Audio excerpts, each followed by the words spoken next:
Hi guys! Magbabalat ako ng rambutan for today's video dahil dami na naming naubos na rambutan. So yung iba dahil sobrang dami na naming naubos, lalagay ko siya sa refrigerator para hindi siya ma-overripe.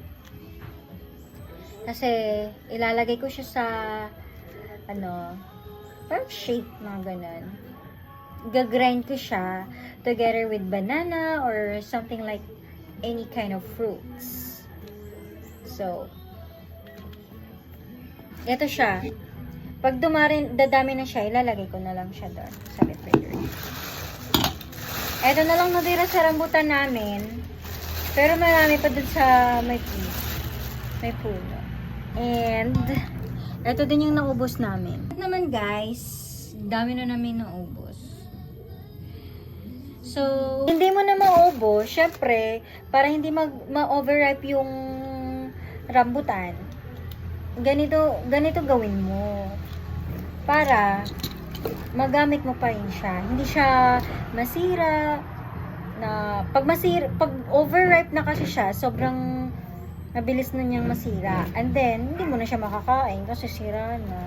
So, ito yung gagawin natin kasi if i-freeze natin siya, pwedeng i-freeze, pwede dyan ilagay mo lang sa refrigerator para lumamig, ganun. Tapos, ihalo mo siya kung may ibang prutas ka. And, in another video, I'm gonna show you kung paano ko siya gawin. Paano ko siya ihalo. Diba? So, yun lang.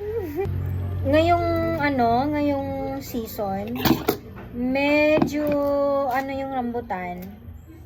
Yung rambutan namin, medyo maliliit lang.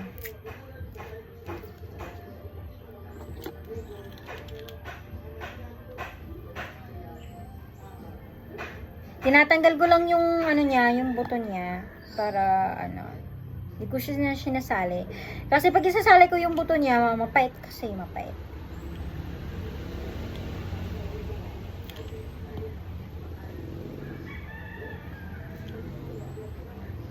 Yes! Tapos na ako. And, eto na siya. Unti lang siya for now. Kasi, inano ko. Pero madadagdagan pa to kasi marami pa naman doon. Gagawin ko siyang shake. Or, there's a lot more like, ko siya sa banana. Or, pwede din apple. Magsisilbi na siyang sugar. Kasi sobrang tamis nito, rambutan. Papakita ko sa inyo.